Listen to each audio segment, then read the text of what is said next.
In just the 2 days since Steve Jobs died, millions of people have taken inspiration in the words he left behind. But maybe none seems as appropriate right now as this. Being the richest man in the cemetery doesn't matter to me. Going to bed at night saying we've done something wonderful, that's what matters to me. And among those wonderful things that are now part of his legacy is a list of hidden secrets we can all learn from. The 7 secrets to his success. Here's Deborah Roberts.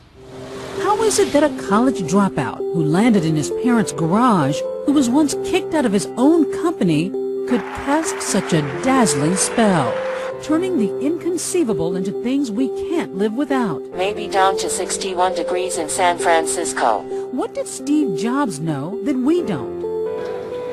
Folks sipping cocktails at the Edmunds Automotive website in California would sure love to know.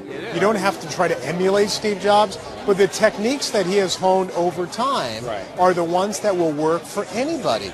Author and consultant Carmine Gallo has built a career sharing the special secrets of Steve Jobs, most gleaned from the man himself.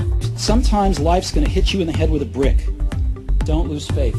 And those who worked with him. 7 principles of success that anybody can use to be more successful, to be more innovative, to live a more inspiring life. Number 1, do what you love, no matter what it happens to be. Don't settle. As with all matters of the heart, you'll know when you find it. Now, a lot of people will look at that and say, oh, yeah, do what you love. Sure.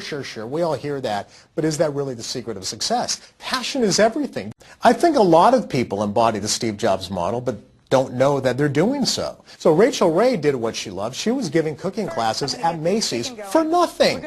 She was giving free cooking classes because she loved what she did. And what did she create? 30-minute meals. Number 2, put a dent in the universe. Have the courage to follow your heart and intuition. Put a dent in the universe simply means that you have to have a big, bold, clear, concise vision.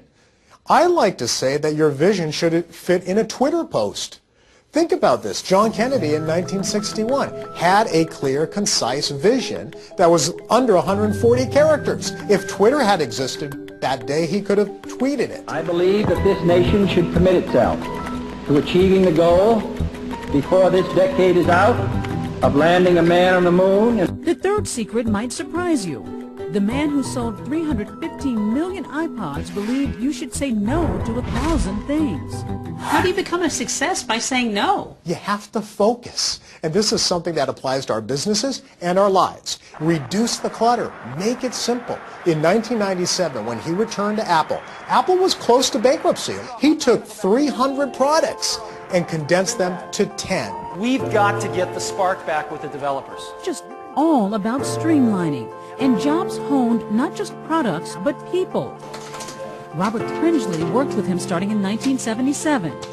Steve felt very strongly that he could only interface with about a half a dozen people.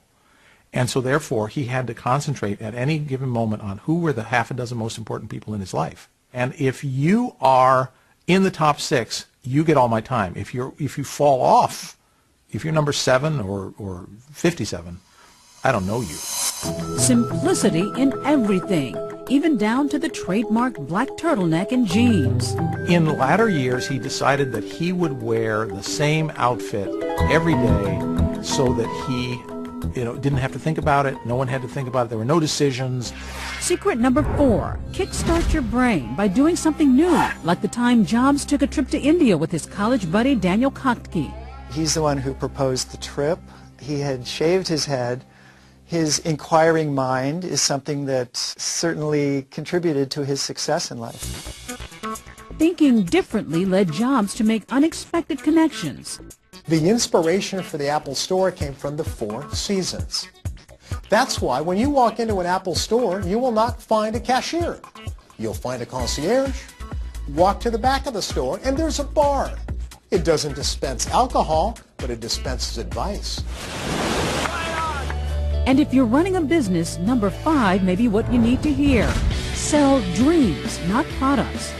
And 6, create insanely great experiences. For Jobs, it wasn't just about selling 29 million iPads this summer, but entertaining the customer at the same time.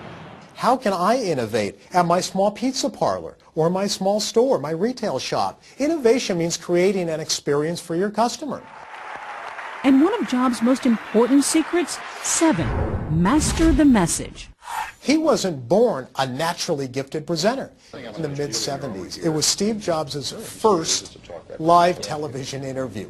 Now, this is not the real thing, though, right? You just want a picture of me now? He was visibly nervous. Because I'm deathly ill, actually, and ready to throw up at any moment, so... In 2007, he actually gave what I consider the greatest presentation I've ever seen, the introduction of the iPhone. Today, Apple is going to reinvent the phone. So how does all this relate to the rest of us? Even if you're not the head of a company, you are being judged by how well you give a presentation, how well you communicate, just to get that first job out of college, and then next job and climb the career ladder. Yet some of the genius of the Apple co-founder could be a bit sour, like Jobs' famous perfectionism and temper. He's a very demanding manager. Whatever his flaws, Steve Jobs will be known as the ultimate visionary. So don't feel bad. Steal his secrets. Most likely, he would expect that. Good artists copy. Great artists steal. You may not want to change the world necessarily, but you can change your own little part of it. I think it's a good exercise. What would Steve Jobs do? It's tough. When you start asking yourself, what would Steve do? It's a high bar to reach, but it's worth reaching.